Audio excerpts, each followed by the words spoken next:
Good morning, everyone. Good morning. We'll give it like a couple minutes just to see who else pops on. Looks like we have quorum. 1, 2.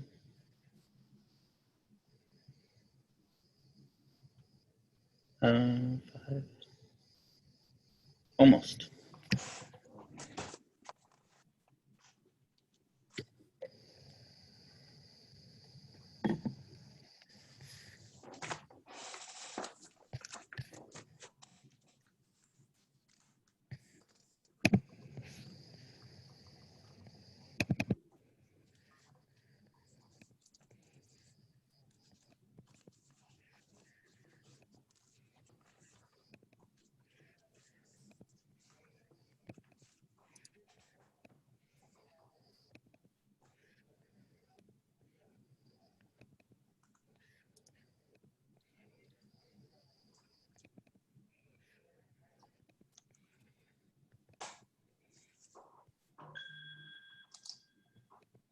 All right.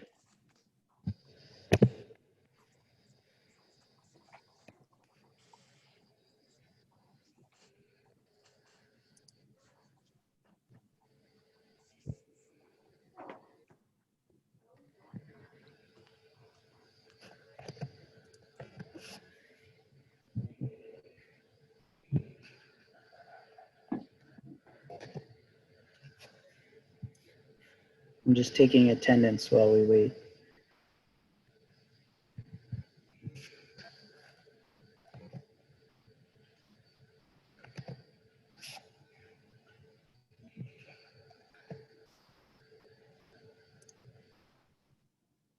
Dr. Chum, Hudson Valley?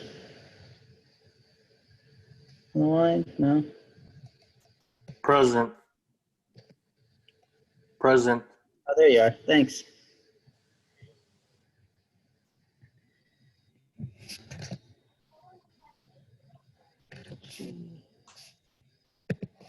Hi, good morning. It's Evan Cohen from St. Luke. Okay, we can start now. Hey, Evan. And good morning, Good morning. team. It's also Faison from Vassar on the line as well. Great.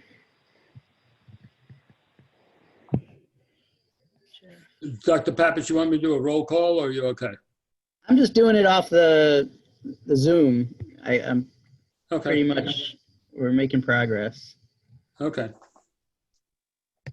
We have Dr. May or Rowntree. There were only a couple people that were, whose names aren't on the sheet, on the screen. Or Dr. D. Thomas Putnam.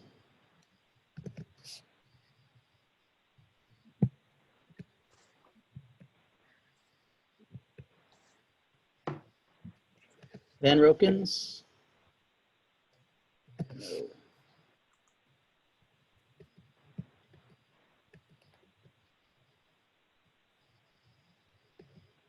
Cohen.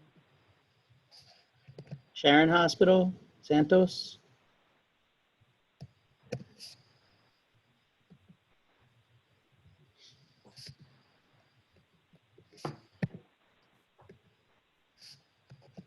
Yakuza, Westchester. No.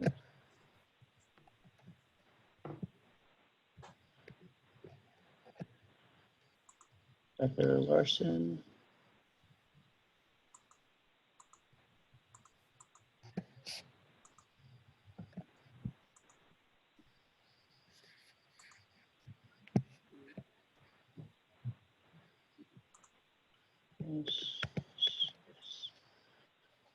Alrighty, so we have 1, 2, 3, 4, 5, 6, 7. So we've got 7. That's a quorum, correct? Now, 8's a quorum.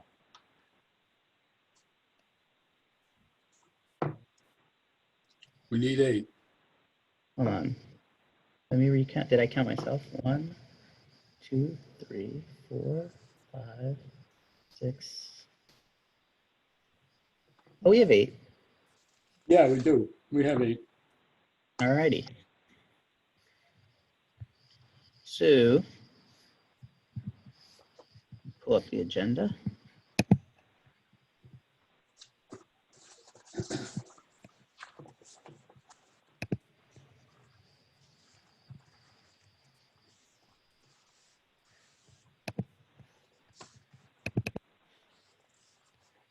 All right, everybody get a chance to review the old minutes? Assuming that's a yes. Anybody have a motion to accept them? Move to approve. Yes. Second. Thanks. One item down. Since we were not sure who's talking at the time, can everybody say who they are when they're doing a motion or anything so that we know who's talking? Sure, it was Raybridge. Move to approve. Thank you. And Mador, second. Yeah.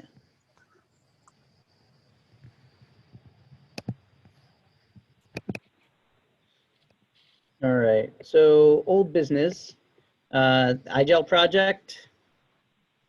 Is there any update on that or where that is? I know it wasn't submitted to the systems group at the last CMAC, and I'm not sure why. I haven't talked to Dr. Murphy about it. I don't know if there's running into an issue or if there's a problem with it, but we thought it was going to be presented, and I'm not sure why. Wasn't. Okay. So, no news on the iGel, essentially. How long do they have? Is there any kind of time limit? Usually it's pretty quick, so I don't know. From what I understand, it was submitted at the last meeting, and then it was supposed to be on this agenda, and it wasn't. It But wasn't on the again, agenda for some reason. It never came up. I don't know why. All right, so I guess for the next meeting, we'll request some kind of an update and then go from there. Mobile Life and Orange Regional Joint Pilot Project for Pre-Hospital TXA Administration. Do you have any update on that? I'll speak for Mobile Life Support. That project was put on hold by Dr. Murphy while COVID was going on because obviously other things took priority, and it hasn't been reestablished to the best of our knowledge yet. Okay.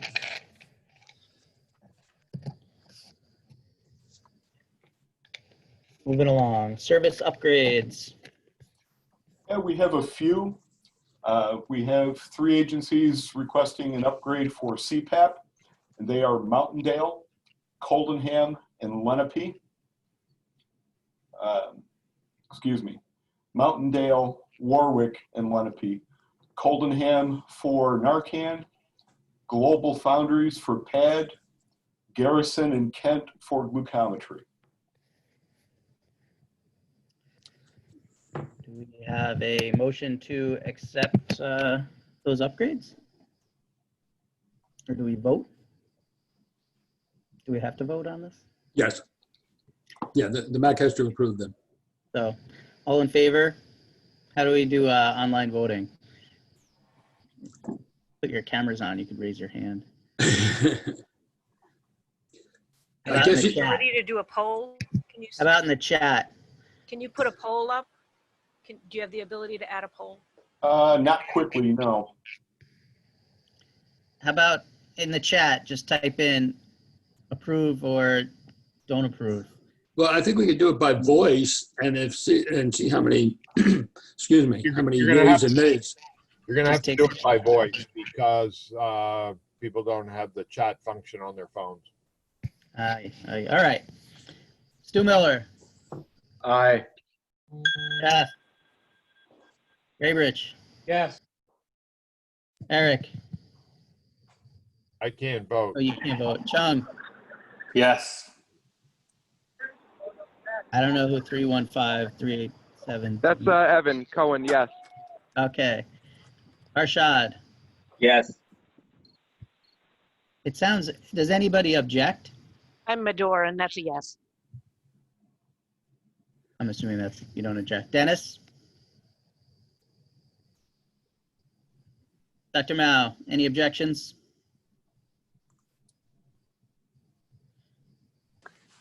This is Dr. Wasserman from Good Sam also. I'm okay with it. I don't know what happened to Okay. Dennis. So it seems unanimous. Moving along. Excuse me, Mark. Yeah. We have several people that just have numbers here. I'm not sure who they are. The 315 is Evan. 315. Okay. 1315837. That's the only one I see. Towards the end, we have, So 917-455-1682. That's me, Frank Quintero, White Plains Hospital. okay, thank you, Frank. Frank. 0467, that was that one, 7,000. Anybody claiming 845, 858, 7,000? That sounds like it's a hospital It does.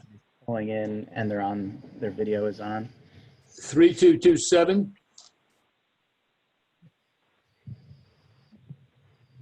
No? So we do have a couple of anonymous people sitting in there, and I don't know who they are. Okay? All right. Well, they're probably not voting, so. Right. All right. Hey guys, I'm a late entry, but I should introduce myself. I'm Dave Templeton. I'm the medical director at Northern Dutchess. Oh, great. Welcome. It's my first meeting, so I'll just follow along. Sounds good. If you have any questions, just jump in.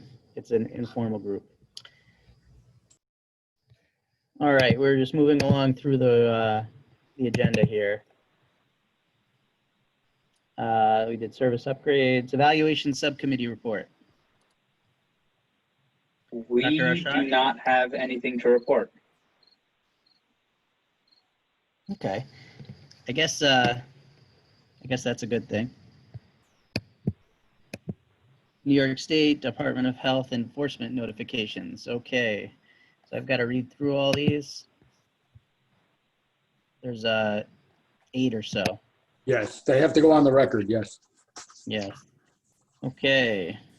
The following individuals' New York State certification has been suspended for 1 year. Mr. Christopher Chung until March 30, for 1 year effective March 31st, 2020. He's assessed a civil penalty of $500 and 2 years probation for violations of Part 800. Next.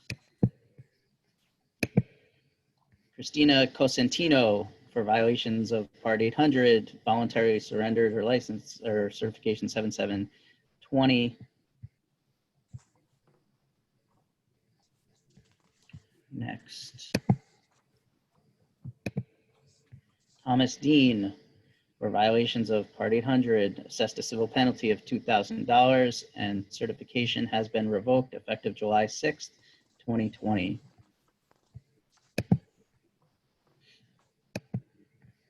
Francis Feely, voluntarily surrendered certification effective 2/6/2020 for violations of Part 800.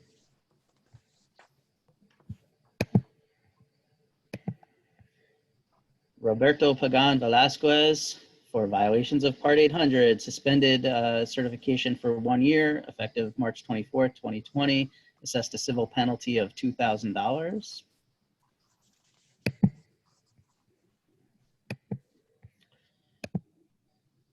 David Torres for violations of Part 800, assessed a civil penalty of $500, certification revoked effective March 6, 2020. Almost done. Jamie Whiting for violation of Part 800, certification revoked effective 6/16/2020. And Latasha Wright for violation of Part 800 certification has been revoked effective 7/13/2020. That's all we got. Ready? Helicopter report. Dr. Stu Miller. Sure, I'm happy to communicate. We had a good meeting this morning. There were no incidents reported to the region that we needed to investigate. We reviewed operational and communications data and information. We discussed the lack of ability to carry our own blood products in New York, which is an ongoing saga that would just be frustrating to talk about here. And there was an opportunity to review the guidelines for aeromedical services usage, which was last reviewed and modified in 2015.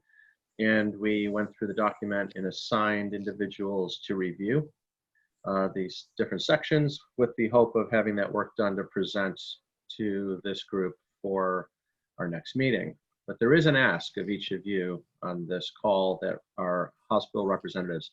We want to update the name of your hospital, the health system with which you're affiliated, make sure the city's correct. I don't think the buildings have moved, but a lot of other things have, including whether you're a trauma center, at what level are you verified, stroke center, pediatric, NICU, OB, et cetera. So just guidelines as to what service lines you provide and will be willing to take care of.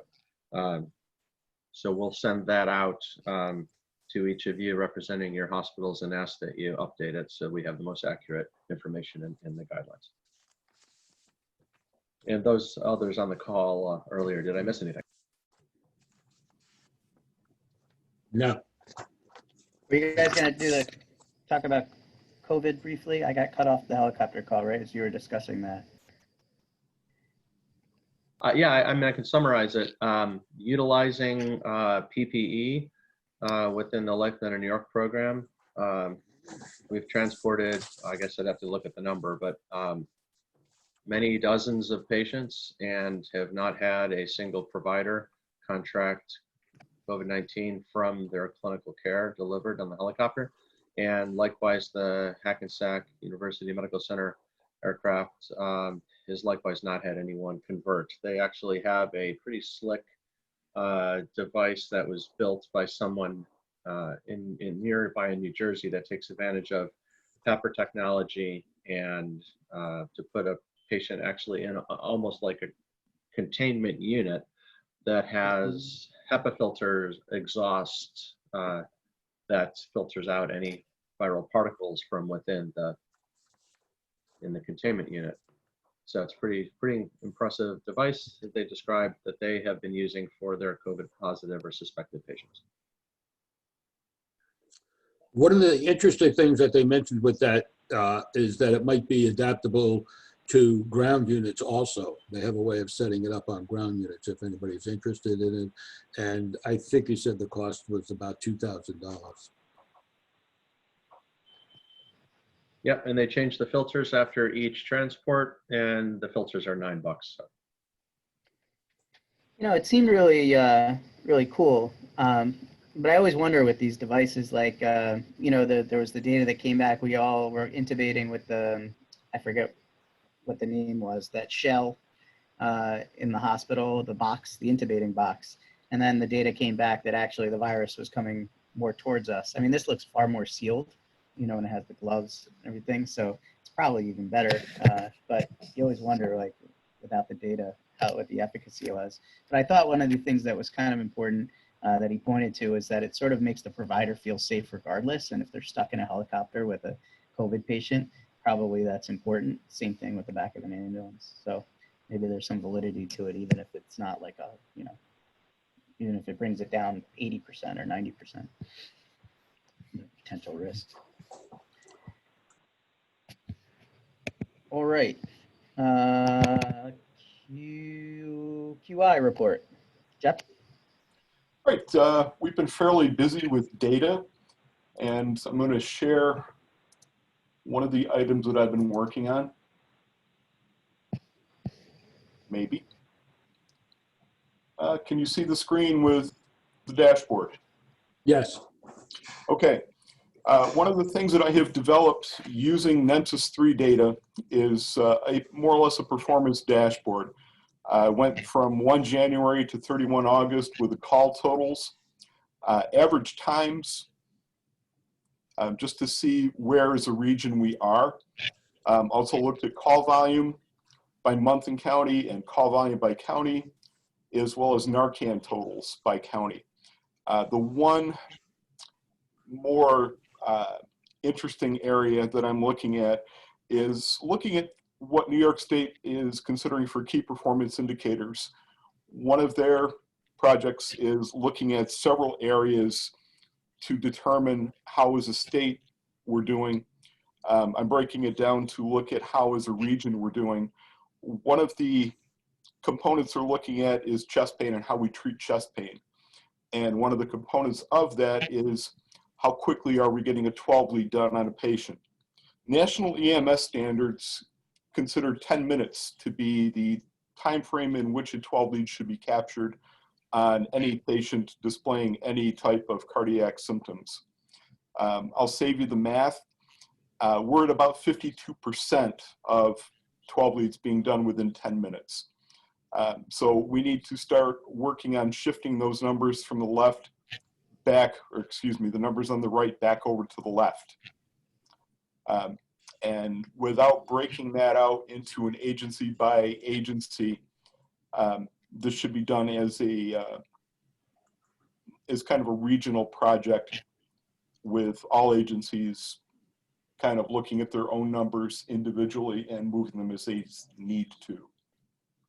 But you know, the reality of it is, if we have a patient with chest pain, there's not much of an excuse to not get a 12 lead done within a timely fashion. And if we had almost 800 chest pain patients, and given that there are some significantly longer transports than others, but greater than 20 minutes to capture a 12 lead is simply not excusable.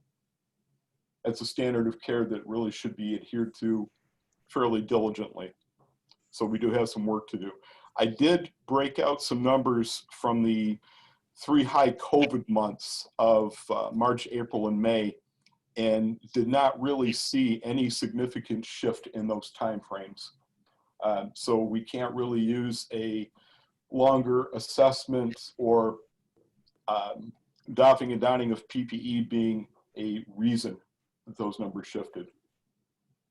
This is something we simply need to look at and adjust accordingly. Yeah, Jeff, Mike. Yeah, is there a breakdown of that, whether or not is there a BLS component in that, or is this just ALS numbers? Well, we don't really have enough BLS agencies using 12 lead to actually have counted them in there, but interestingly enough, back in June, Plattekill EMS had a cardiac arrest that turned into a ROSC. They did not have an ALS intercept, but they did capture a 12 lead and successfully transmit it to the receiving facility. So that is one case where BLS 12 lead has certainly proved to be a viable option for them and used the way it should be used. Okay, so but predominantly then this data is based on ALS agencies. That's a fact, yes. Thank you. You know, I think we mentioned it at the last meeting, but this is, well, I agree with you, you know, doing an outreach to decrease our door to EKG time for chest pain is great. But as a concept, the dashboard is amazing. You know, in and of itself, we now have like real accurate data, which I've never seen before. I don't know if like other people have, or whether they're, you know, but how long does it take to run a like sort of specific report? Like for instance, you were looking at these door to 12 leads to set that up. The actual setting up of the report does take a little bit of time to make sure that I've got all the parameters that I need. But once I get that off the bridge, I put it into a CSV file, save it as a workbook, and then I simply use pivot tables to pull the data that I want. What you're seeing is a static version of the dashboard. The dynamic version, as I update a particular spreadsheet, it updates the graphs for me. So the back end took a fair amount of time to build, but as far as maintaining it, we're looking at maybe 2 or 3 minutes per graph, and that's simply to download new data. Yeah, so this really gives us a tool to really do QA assessments on a broad scale really effectively, which I don't think we've actually had previously. No, not really. And this is a small sampling of the data we can get. And we can drill down as deeply as we need to find out how we're doing with any particular area. So if we simply want to pull data on Narcan RMAs, we can do that in a couple of minutes, and we can have pretty much real-time data, because part of the NEMSIS 3 and the state is data has to be posted as close to real time as possible. So if we are focusing on that for a week, if I take and download the data as it is being delivered, we will always have fresh data. So the days of having to wait months to get results are over. Yeah. If there's particular items that any one of you would like to see posted here or worked with, we can do that also. You know, this was a sample of what Jeff has done over the last couple of months to get this up and running. But we can change them around. We can have different ones each month. We can do a different type of report on them. So, you know, we just need to know what you guys want to look at or would help you when we do look at it, particularly on the all the agencies, both the ALS agencies and the BLS agencies, because we can look at adjuncts and things like that. So it's all available to us right now. This is Dave, real quick. You know, something that would be helpful. First of all, Jeff, this is amazing. Super nice job on this. You know, it looks like a great deal of work went into it.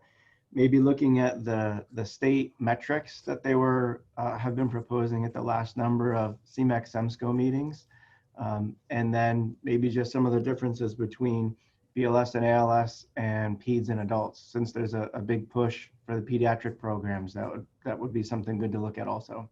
Well, we can do that, and I did send you the pediatric numbers that I gleaned from the system. They don't have pediatrics listed in their current set of KPI, but I believe it's one that should be there. And not necessarily for just a trauma, but for pediatric illnesses that we don't maybe look at on a routine basis. Right. No, it's a super good job. Thank you. One Anything other else, Jeff? item is that, you know, we should figure out how to integrate ourselves with the American Heart Association data, you know, because they're cranking, you know, they've set certainly standards. They've also given out a variety of rewards. You know, you're basically gold, silver, and bronze, depending on certain metrics, you know, and they set a metric for the hospital of 10 minutes with a patient walking in there with chest pain. So anyway, I just think, you know, here is a, you know, the sort of the overall agency, the American Heart Association, that's really trying to integrate and have, you know, sort of realized, you know, a number of years ago that how important EMS is to the continuity of care for a number of different types of patients, but certainly in heart attacks and STEMIs. So, you know, we just need to figure out how to sort of link that up and talk to, you know, because the American Heart Association is giving out these awards to EMS agencies too. And especially working with the hospitals that they bring patients into. Eric, do you know that it's Jeff Raybridge, there's a cost for the hospitals to participate in Mission Lifeline. Do you know if there's any cost for EMS agencies to participate in that? No, I think actually they tried, pretty sure they tried not to do that because they knew that would be a burden to participation, whereas it's less of a burden for the hospital, certainly.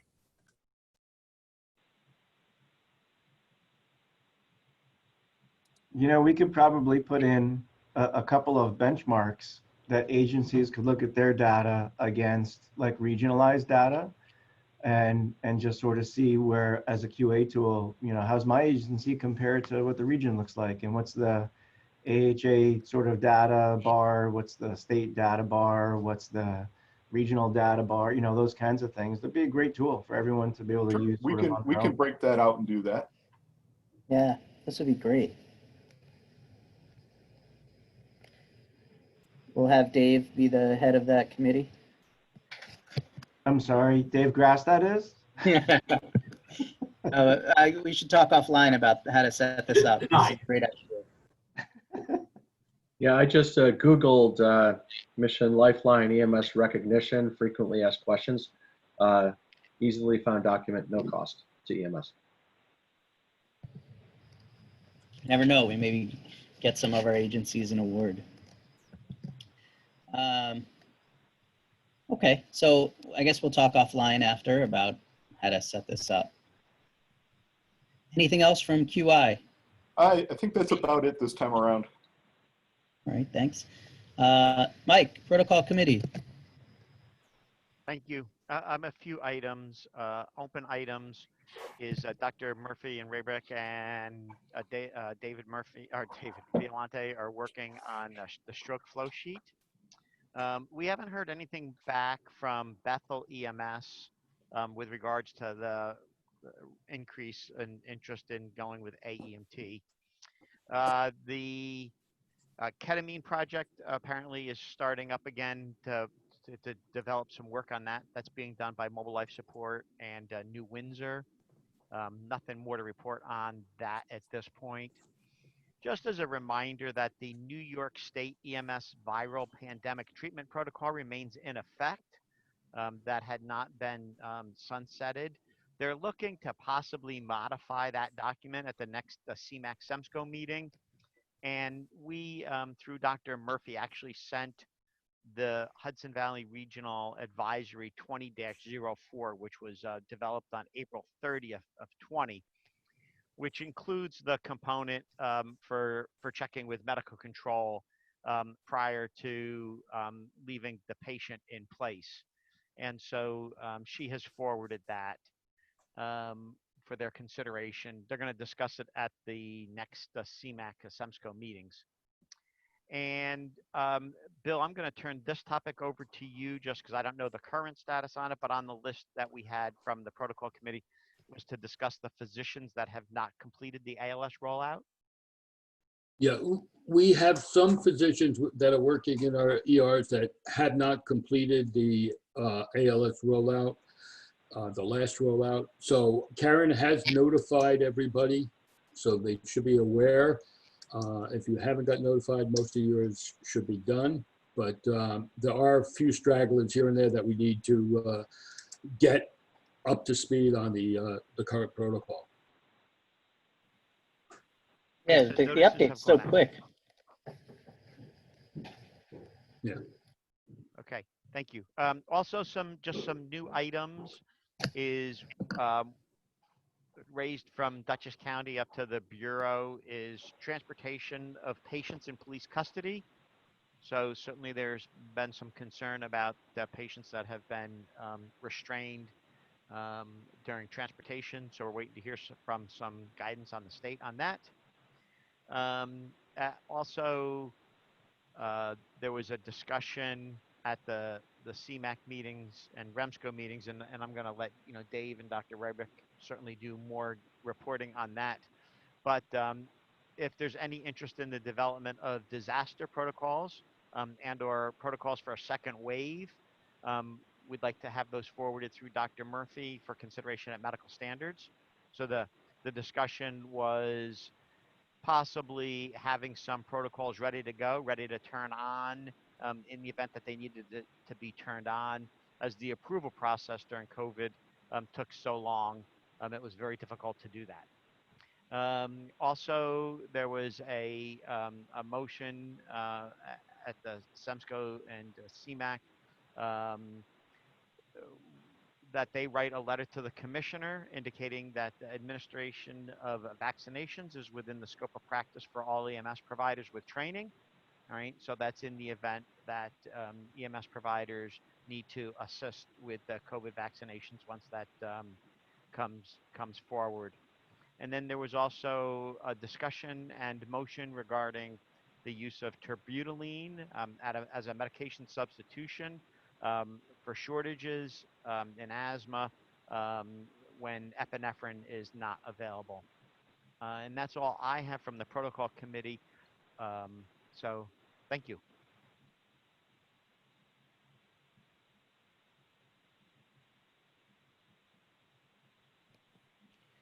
Any questions on that?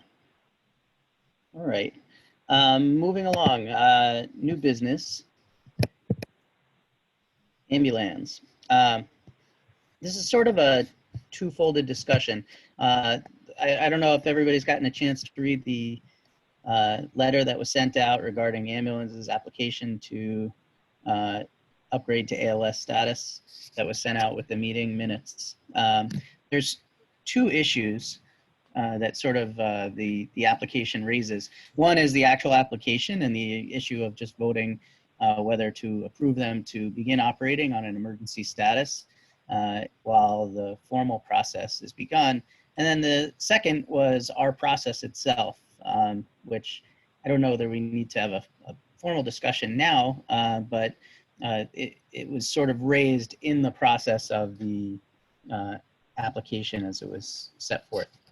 So for anybody that didn't read it, Ambulance is a national ambulance company of significant size that's been operating throughout the U.S. and during the COVID epidemic operated in New York City and is continuing to operate in New York City, as well as, well, I think they're applying for ALS upgrade to Westchester as well. They purchased one of the CONs that Transcare had sold back when Transcare CONs went up for auction, and they hadn't been operating in our region. Even though they own the CON, they had never started operations in the Hudson Valley, although they had plans to do so. Recently, there was an application set forth to upgrade their service to ALS to begin providing service, particularly in the Orange County area, where the emergency management there had noted that there was a decrease of available ALS units to respond both to emergencies as well as non-emergency calls.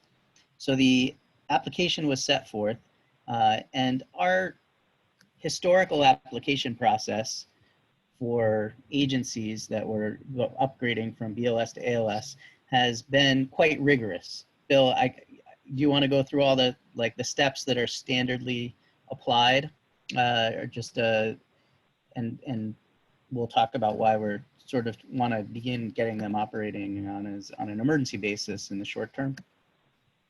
Sure. The Section 5 and Section 6 of our Hudson Valley Medical Control Plan address services going to an ALS service in our area. And it's after they fill out the application, they have to have several meetings with the medical director and the chair of the REMAC.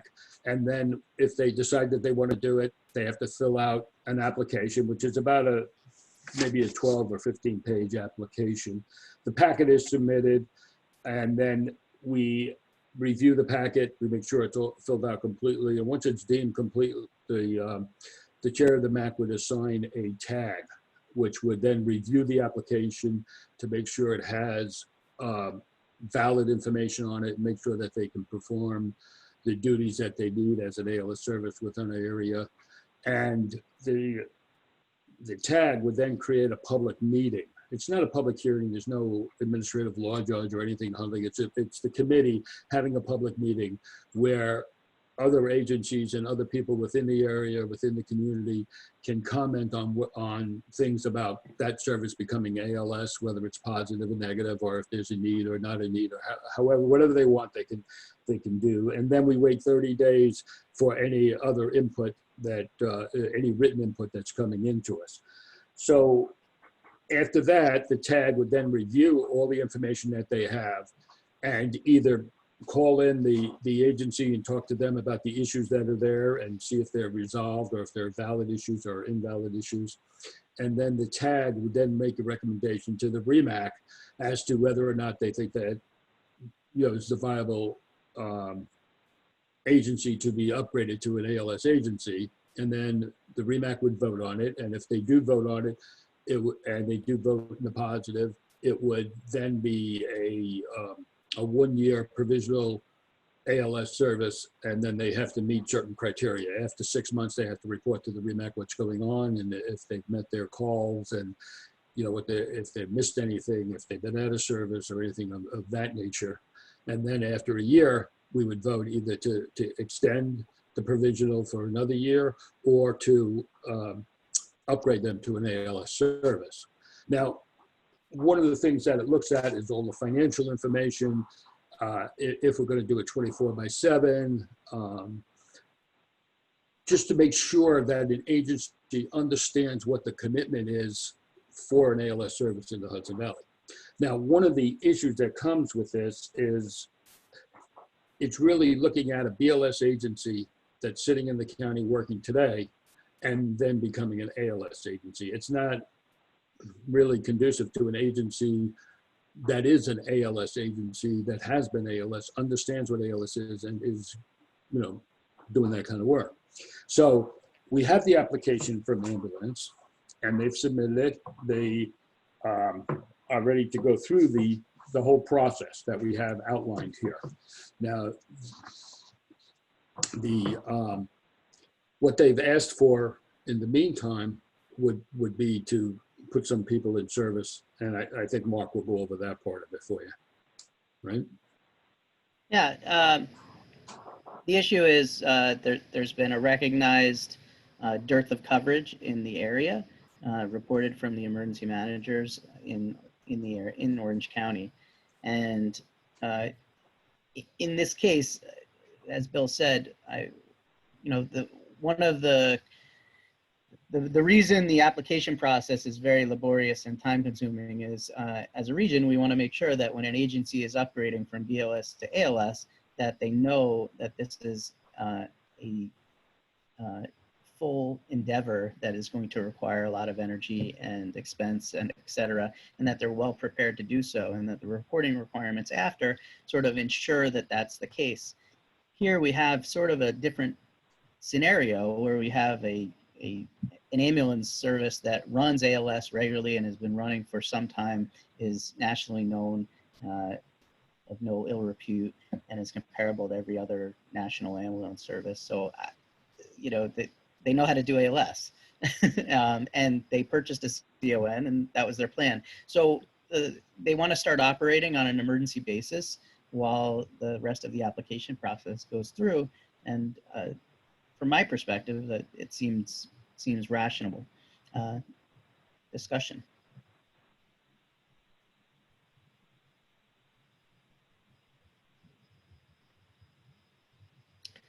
Naveen, Mike Wachowski, do you guys have anything you want to say about the project? And I know you guys are listening in. This is the COO and the medical director. They're here. No, I just want to let everybody know that, I've operated here in the Hudson Valley region previously. I was president of the, everybody, most know everybody on the call as well. We are fully ready to move forward with, getting the ALS up and running. We are not going to, we're on a whole hiring hold right now. I have several applications that are pending the results of this meeting.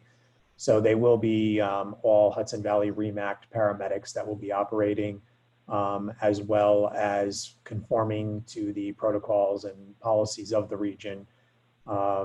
So we're ready to move forward. We have been operating, for those who don't know, ambulance has been operating since 2017 as an ALS provider in the state of New York. Maybe it's 18 actually, I apologize. In the New York City and Long Island area.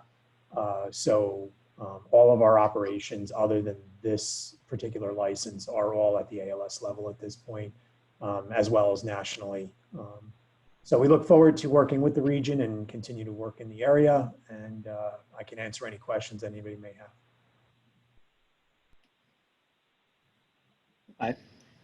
So as far as motion goes, I guess, is it something that we would need a motion and vote, or just an official vote, whether to begin having them operate as an ALS agency on a limited basis in Orange County, pending the remainder of the application process? Well, I think Frank Or is are we just also, voting for? do we want to hear from Frank and see what he's saying about the area in Orange County? I think Frank is on. Oh, is he on the call? I believe so. Frank, are you there? This is Frank Quintero from White Plains Hospital. No, I'm looking for Frank Cassanite. I thought I saw him before. Okay. I do not. He had submitted some documentation to the REMAC earlier, which showed that an approximate 20% sort of ALS unavailable rate in the area. Is that correct, Bill? Yes. So, and I just want to clarify too, the area that we're talking about, and it's in the note that I sent out, and I'll just read it verbatim out of the application. It says, it's a request from Orange County Emergency Medical Services to provide 911 service to the city of Port Jervis, town of Deer Park, and town of Warwick, and Greenwood Lake. Further request was made to provide BLS, ALS, and SCT transfers from Bon Secours Community Hospital and St. Anthony's Community Hospital. So that would be the area that we're talking about for this temporary authority to operate ALS in there until the full application has been processed. So we have the application, we have everything that we need, and we're ready to go ahead on the process. We would just have to determine the tag and go forward with the full process. In the interim, ambulance is asking that we grant them the authority to operate in those areas that I just mentioned as an ALS service. That's what we'd be looking at. And Bill, correct me if I'm wrong, once this comes through the Hudson Valley REMAC, it has to go to the Hudson Valley REMSCO. Yes. Yes, we do vote on it at the REMSCO, which is Wednesday.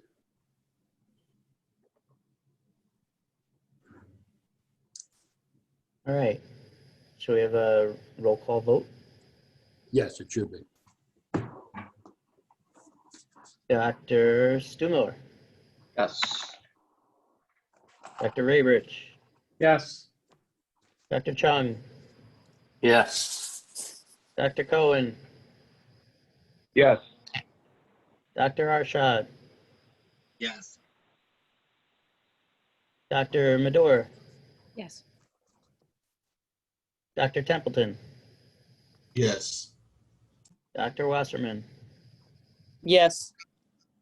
Dr. Mao. Yes. Dr. Mao's off.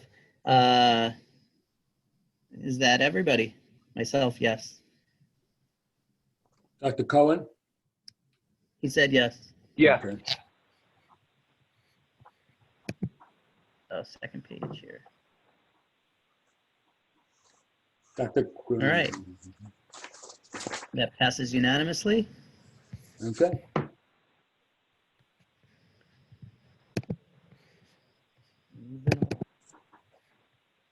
Thank you, everybody. We appreciate it. I know that Orange County EMS is going to appreciate it as well.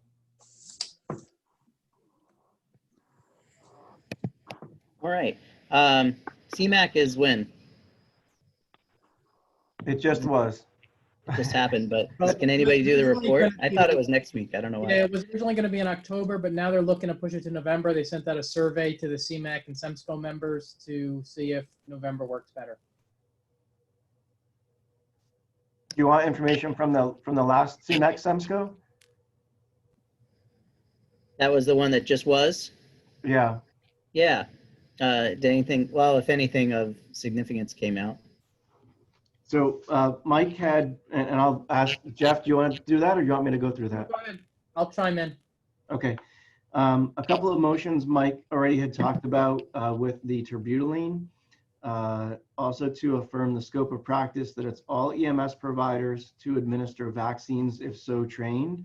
And part of the reasoning, so that's everybody. Part of the reasoning was that if they were trained and equipped, even basic level providers could provide some vaccines like the way the nasal Narcan spray was, and they didn't want to limit it to just injections or anything like that. And including the when trained and equipped to conduct oral and nasal pharyngeal swabbing for testing. They approved the New York City adult and pediatric anaphylaxis protocols. They had a seconded motion to recommend emergency regulatory change to allow the New York State Department of Health EMS to issue waivers to Part 800 requirements in support of quality pre-hospital care. So that's to recommend that change, not that they actually can. That has to come from higher up. As Mike had talked about with the viral triage protocol, the viral pandemic triage protocol, some of the discussion was that they wanted to keep it in lieu of another wave or other waves coming through and just some parameters to turn it off or on based on some criteria, and that the disaster protocols would sort of hold that similar vein, that it would take an event to trigger it to turn on and then changes in numbers to turn it back off, so that they just weren't always out there and being used, but there was some control over them. From the safety committee, there was some work to endorse the efforts to develop a waiver process, and that was echoed as well by another committee. And those wordings were a little bit different, but the premise was the same, to help the Department of Health to make changes when necessary. Two other things to talk about real quick.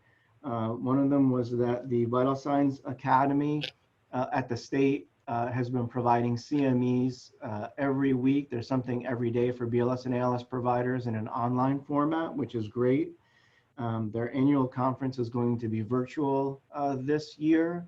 And speaking about CMEs, we typically have some medical control requirements, and the region has waived those or paused those contact requirements, at least for this year. And so those are sort of the highlights that I had. Was there anything else, Jeff? No, those were the big things. I think a lot of discussion centered around a second wave and having a lot of these protocols that we may need in place on a standby at all times mode that could be turned on. I think some of the discussion was that things like the cardiac arrest protocol and the viral triage pandemic protocol, by the time they worked through the bureaucracy of the DOH approval process and got to the commissioner, it was felt that in some counties, kind of the peak wave had passed already, and it was almost like we were putting these protocols out a little too late. So there's a lot of work going into trying to have these things all ready to go, in some sort of status as inactive that could then be triggered, whatever the trigger we decide is, the commissioner could turn those on and off. And that's where a lot of the work is now on that. I'll be happy to send out the meeting notes to everybody here if you're interested in reading them at some point. I'll make them available for you. The only other thing I'd add about the vaccinations was there was discussion that, it is all levels of providers, so EMTs as well. And there was talk about, even the IMs or EMTs can do check and inject now. So we didn't want to exclude any possibilities, given the fact that, should a vaccine come out and we need to vaccinate, hundreds of millions of people with 2 doses of vaccine in a 6-month period, and the pharmacists are doing this too, that, we need as many people as possible. And we wanted to make it as inclusive to all levels of EMS with proper training as possible.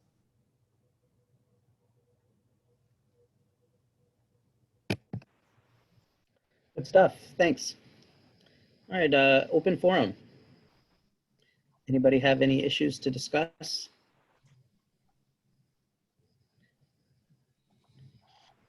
I was gonna, now, one thing I was just curious, does anybody know, Bill, and maybe you heard back, I don't, if there's any BLS capnography programs that people are doing or sort of anywhere. One of the agencies had expressed an interest in beginning sort of BLS capnography as a monitoring device. And it's not something that we really encountered other than, well, really, that I've really encountered. Does anybody know anybody? One of the things with the iGel project, that would require BLS waveform capnography because it's an airway. So I think that that's part of that coming into play. Right? The question is whether, sorry. I believe there's other states that allow waveform capnography at the BLS level.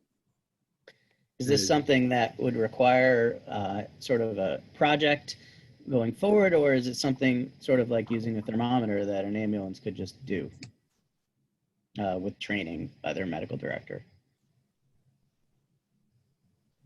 Anybody?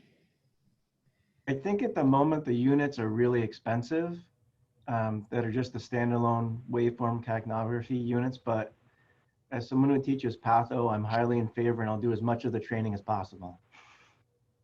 Well, the reason I bring it up, one of the BLS agencies in the region bought some monitoring devices and wanted to start doing that, and it seemed great.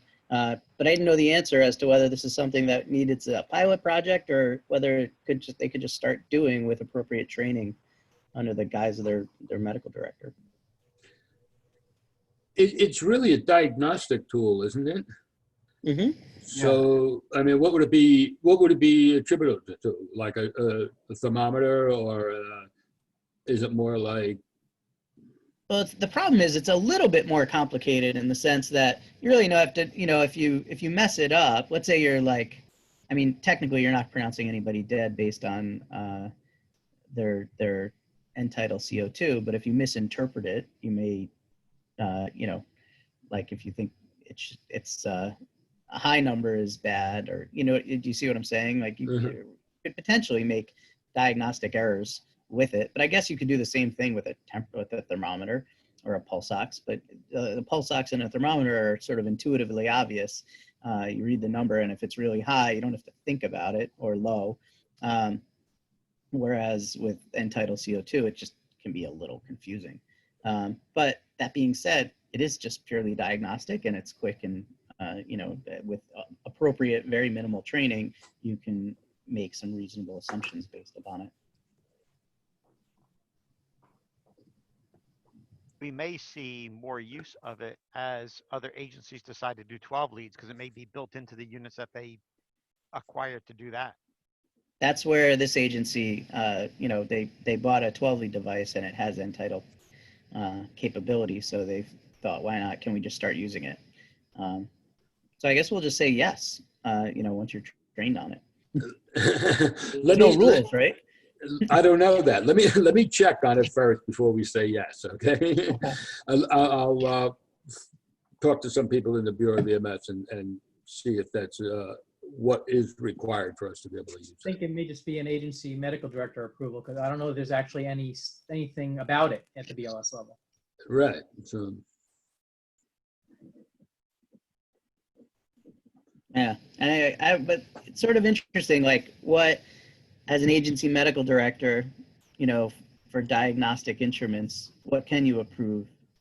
I mean, I can approve chest x-rays, but it would be like kind of a big deal if an ambulance started doing that. You know what I mean? Well, currently they have to approve all of the adjuncts that the agency uses. So, it would be just a, addition to that. Extension of that. Yeah. All right. Any other new business? Mark, is that something that you'd want to do, like a provisional approval from this group? Yeah, I think, I mean, if it's something that agencies are going to be using, and aiding, it's aiding in their sort of ability to do patient assessments, I think it would be good as the region that we sanction that. Yeah, Right. and if it's something that can't be done, it's approved based on whether it's whatever Bill finds, whether it can or can't be done. Then when I don't know when the next meeting is for here, it would at least save you some of that time. Yeah, and they would do it, sort of set up a pilot project. Yeah. If they want help with training, let me know. Will do. All righty. Anybody else? We have a motion to adjourn? Motion to adjourn. Second? Second. Vote? Just kidding. Our next meeting is scheduled for November 2nd. I'm not sure if we'll be in person or Zoom again. Bill, what time does the helicopter committee meet? I always forget that. It meets 1 hour before this one, so it meets at 8:30. 8:30. Okay, thank you. All right. Thanks, everyone.